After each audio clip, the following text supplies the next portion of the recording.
Shalom, welcome to the Jewish Task Force, J.T.F. I'm Chaim Ben Pesach. On this week's program, we're going to discuss the terrible Trump Gaza plan, which is a catastrophe, and how Bibi Netanyahu is responsible for this catastrophe. And if, God forbid, the Gaza plan goes into effect, Israel's very survival will be in grave jeopardy. Very dangerous plan, which goes way beyond Gaza, and we're going to explain why that's so dangerous. But before we get to that, this program is dedicated to Refuah Shlema, complete recovery for Shlomo ben Sarah, Ruth bat Sarah, Dorit bat Sarah, Reuven ben Shoshana, and Ashedina bat Violet. And to Ilui Neshamot, elevating of the souls for Sharon Mitman, Malka bat Meir, Allegra bat Shlomo, Daniel Neinkin, Victor Hazdai, Pesach Seh ben Dov, Lunita Adler, Shifra Hoffman, Reuven Hoffman, Barry Hoffman, Harab Meir Kahana, Harab Benjamin Kahana, Tzipora Fegi bat Liba, Yosef ben Meir, Robert Mitman, Dennis Shore, Helen Friedman, Charles Olat, Yair Levine, Rachel D., and David ben Avraham. In the beginning, Donald Trump proposed that Israel expel the Arabs from Gaza. By the way, there's no such thing as Palestinians. There's never been a Palestine or a Palestinian people. This is a hoax that has no historic validity. Trump realized that Israel can't coexist with these Gaza Arabs who want to destroy Israel and who support Hamas enthusiastically and want to see every Jew dead. And Trump understood that. So he proposed that Israel remove the Arabs and that they be sent to other countries, which was a very realistic proposal because, first of all, the Arabs, almost all of the Arabs in Gaza want to leave. Gaza is a hellhole. Almost all of them desperately want to leave. Secondly, there are numerous countries that are willing to accept them. Deals could be made to have numerous countries take them in. So this could have been done. That would have solved the problem. But Bibi Netanyahu, the traitor, the left-wing traitor who poses as a right-winger, did nothing to advance that plan. And in fact, his Shabak, the Shabak is the Israeli KGB, Israeli FBI, but it's really the KGB. They're preventing Arabs from leaving Gaza now. Arabs who want to leave, they're preventing them from leaving. Because Bibi Netanyahu doesn't want the Arabs to leave Gaza. Bibi Netanyahu is afraid that if the Arabs leave Gaza, that Israel will be accused of all types of things. He doesn't want it. And Israel, of course, is being accused of all types of things, even though Israel is losing the war in Gaza and losing everything. But Bibi doesn't understand that because he's a ghetto-minded, cowardly traitor. Now, let's understand Trump has now left that plan, put that aside, because Trump doesn't give a damn about Israel. He doesn't give a damn about Arabs or Muslims or Americans or anybody else. Trump only cares about Trump. He only cares about if he gets a Nobel Peace Prize, if he's honored by the world, if everybody sucks up to him. That's the only thing he cares about. He wants the whole world to look up to Donald Trump and bow before Donald Trump. That is really the only thing he has ever cared about. He is a megalomaniac. And so that's the only thing that's important to him. And so when he saw that Bibi Netanyahu was not moving on his proposal, which would have been a very good proposal for Israel to get the Arabs out, when he saw that Netanyahu was giving up this golden opportunity to forever create this historic moment where the Jews would be able to retake Gaza and settle Jews in Gaza and make Gaza part of Israel, Bibi gave up this historic opportunity. And so when he saw that, now he's turned against Israel, and now he has a so-called Gaza peace plan, which is a catastrophe for Israel. God willing, I hope the Hamas terrorists reject the plan, or something happens to prevent the plan from going into effect, because if it goes into effect, Israel is in grave danger. Here are the reasons why Trump's plan in Gaza would be a catastrophe. Number one, under Trump's new plan, the Arabs will stay in Gaza. So Israel will continue to have this cancerous force of hateful people who despise the Jews and want the Jews exterminated and who elected Hamas to begin with and enthusiastically supported the Hamas Nazi terrorists. And Israel will have to live with that, and these Arabs who are committed to Israel's destruction will remain in Gaza, which is a catastrophe, but that's point one of his plan. The Arabs will remain now. Secondly, Israel will have to withdraw from Gaza. Now, Gaza is part of the land of Israel. The Arabs never had any right to establish anything in Israel. Gaza is part of the land of Israel, and Israel will be surrendering its land and withdrawing from Gaza and returning it to Arab control. Very, very bad. Very evil and very bad. And a sin against what God wants. God wants the Jews to liberate the land of Israel. That's essential for the redemption of all humanity. And then, as if that's not bad enough, putting foreign Arab armies into Gaza to control Gaza. The Egyptians, maybe the Saudis, and other foreign armies that are all committed to Israel's destruction. Then Israel will how is Israel going to get them out once they're there? What will Israel do when there are terrorist attacks from Gaza, which there will be? If there are terrorist attacks from Gaza, what will Israel do? Is Israel going to attack Gaza, even though you have the Saudis and the Egyptians and all these other armies there? That could mean war with all of these Muslim countries. So Israel will be trapped in this dilemma when there are terrorist attacks. How will Israel react? How will Israel defend herself? How will Israel respond?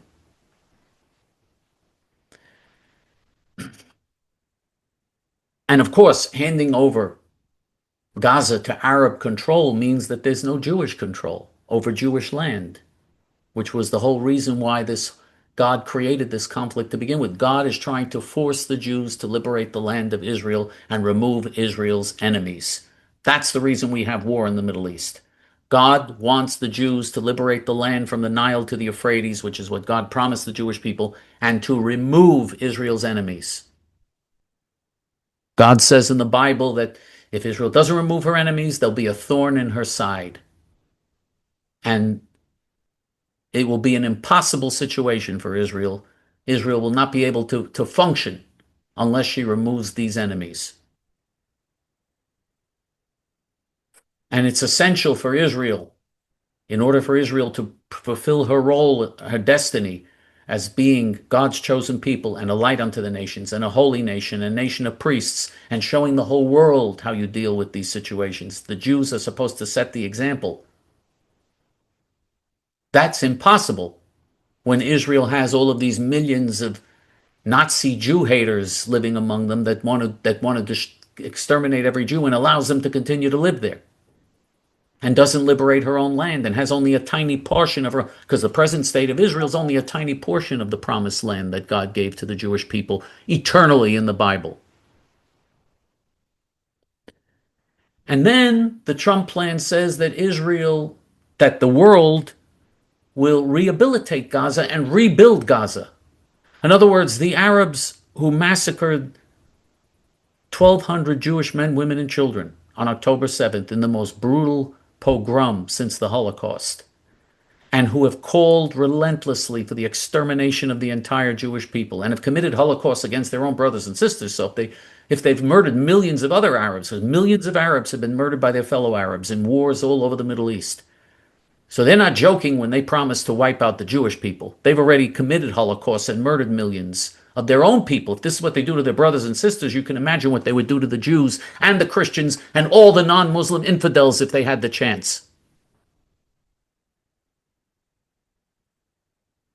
But under the Trump plan, which Bibi has accepted, Gaza is going to be rebuilt. They're going to have the horrible living conditions that they had there are going to be replaced, and they're going to get the most modern, beautiful housing under American and European and Western standards. So Gaza will be a magnet for Arabs to come in, and be a catastrophe. And they'll be getting that's really the greatest reward. In other words, they're being rewarded for what they did to the Jews, for their slaughter of the Jews, and for calling for the slaughter of the Jews. They'll be rewarded. And this will set an example. Gaza will set an example for Judea, Samaria, and Jerusalem. And if Judea, then they'll say, well, listen, we did this in Gaza. We got to have Arab armies come in and take over Judea, Samaria, which is Israel's biblical heartland. We have to have them come in and take over Judea and Samaria and Jerusalem. We have to have the same type of plan here for peace. In other words, there'll be a Palestinian terrorist state created, which means Israel will be in borders that are only 6 to 9 miles wide, complete suicide borders. Even Abba Eban, who was Israel's left-wing foreign minister, said those borders are Auschwitz lines, Holocaust lines. Golda Meir, a left-wing prime minister from the left-wing Socialist Labor Party, even said that any Jew who proposes living in those borders would have to be a traitor, a boged, a traitor. Boged in Hebrew is traitor. And this is what Israel will be eventually. This is what eventually would happen. God forbid. If this plan is really put in effect, this is what eventually will happen. And in exchange, Israel will get normalization with Saudi Arabia. Wow. Normalization with Saudi Arabia means that in exchange for some diplomatic niceties between Israel and Saudi Arabia, the Saudis get nuclear bombs, because that's what the Saudis really want. They want a Palestinian terrorist state, which would be suicide for Israel, and they want nuclear bombs.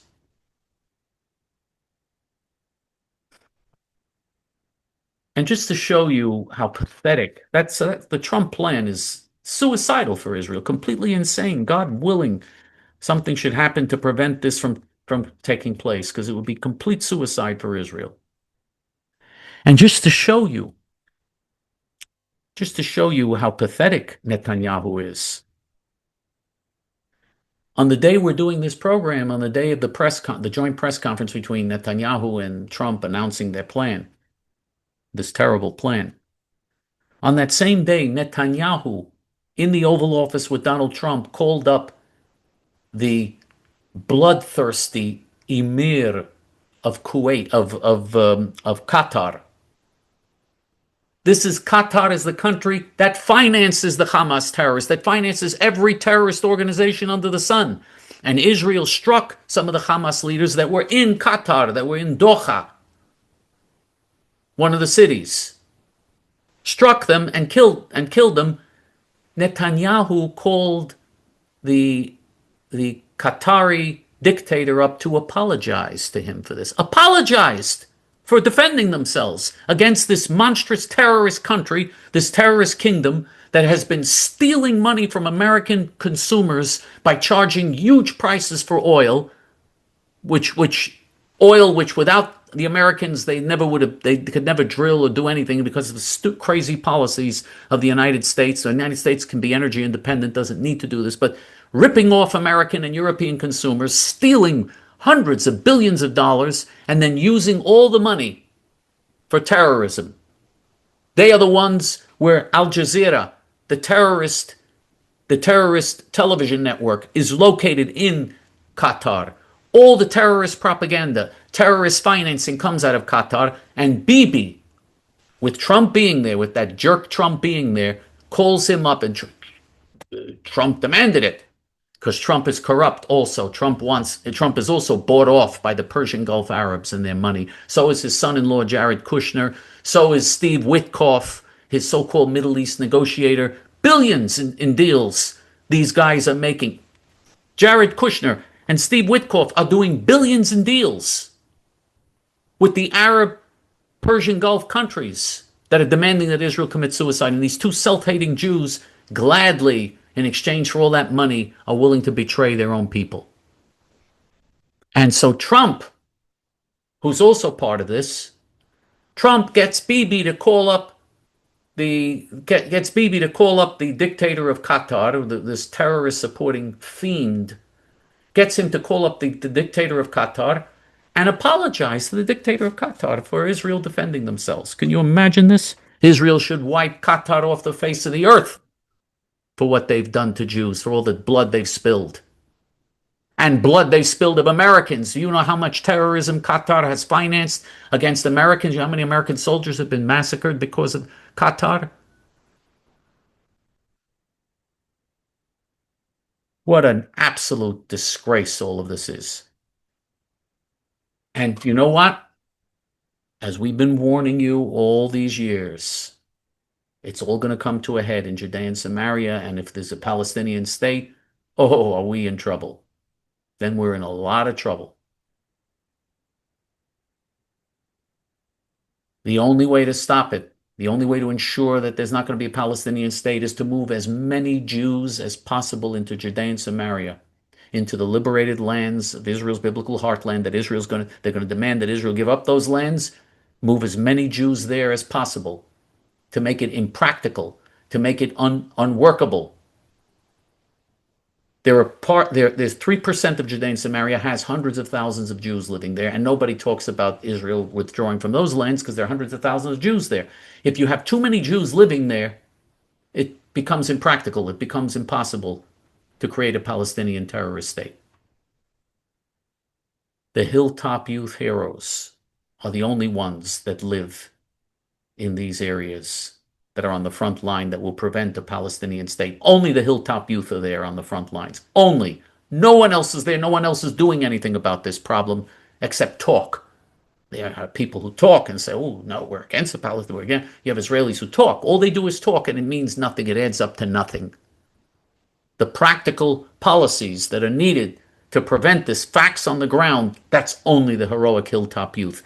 And this organization that you see, J.T.F., this organization is the only one outside of Israel that financially supports the heroic Hilltop Youth. If there is any other group out there that's doing that, I don't know of any other group. Okay, if there is, I'd like to know about it. And if there is, I will praise them on this program. I will happily praise them and promote them on this program if there's a group that's genuinely providing support, real support to the Hilltop Youth. We're the only group doing that outside of Israel. What a disgrace. What an insane generation we live in. The most important thing Jews can be doing now to save Israel and save the Jewish people, the most important thing Jews and righteous Gentiles and supporters of Israel could be doing now is helping the Hilltop Youth to put facts on the ground that will stop a Palestinian state. That's the most important thing we can do in our generation now. And there's only one organization that does that outside of Israel, J.T.F. In Israel itself, they, of course, the Hilltop Youth have their own fundraising apparatus. But from outside of Israel, we're the only source of their support. Only one organization. Jews give billions of dollars to their enemies. Every anti-Jewish and sick cause under the sun they support. Look at all the Jewish billionaires that support Mamdani for mayor and supported Barack Hussein Osama and gave billions to anti-Semitic organizations. That Jews will do. But supporting their heroes, they won't do.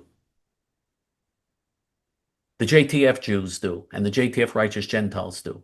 You have made it possible for us at least to have someone who is answering this challenge on the ground. The one thing that gives us hope is the Hilltop Youth. We've got to strengthen them and strengthen them fast. We warned you over and over again on this program that this threat is real. That threat is going to be upon us. And if this plan goes through, God forbid, the threat will be upon us very quickly. One way or another, we're facing this very serious threat with all these countries recognizing the so-called Palestinian state unilaterally. We're in a lot of danger here. Things are moving against Israel on the international and diplomatic front. On the ground, we have to win. We have to make it impossible to create a Palestinian state on the ground. And that is doable if we put enough Jews, if we get enough Jews into Judea and Samaria, into those areas. It is doable. That's why the first thing that everybody who wants a Palestinian state, when they're in so-called negotiations for this, the first thing they demand is remove the Hilltop Youth outposts. They call them outposts. Remove those they call them illegal outposts. What's illegal? There's nothing illegal about them. What's illegal is trying to prevent Jews from living in their own homeland. That's illegal. And handing over parts of the land of Israel to Arab Muslim Nazis that want to destroy the Jews and all non-Muslim infidels. That's illegal. We've got to support the heroic Hilltop Youth. This is more urgent now than ever.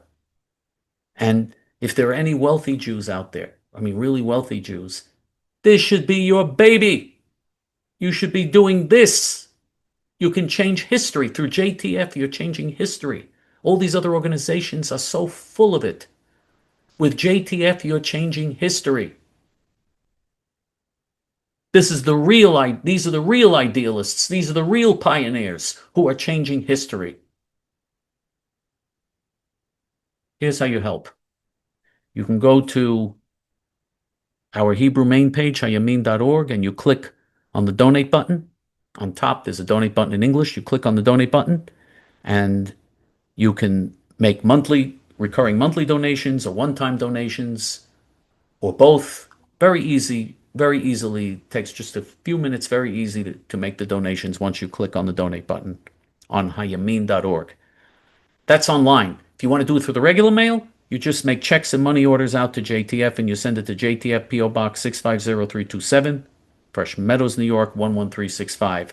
And you should leave JTF in your will. Absolutely should leave JTF in your will.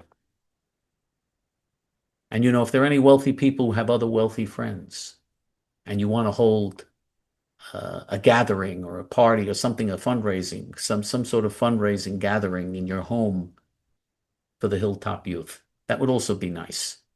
We need to back these Jewish heroes up. This is an urgent time for Israel, for America, and for the world. For JTF, until next week, this is Chaim Ben Pesach. Shalom.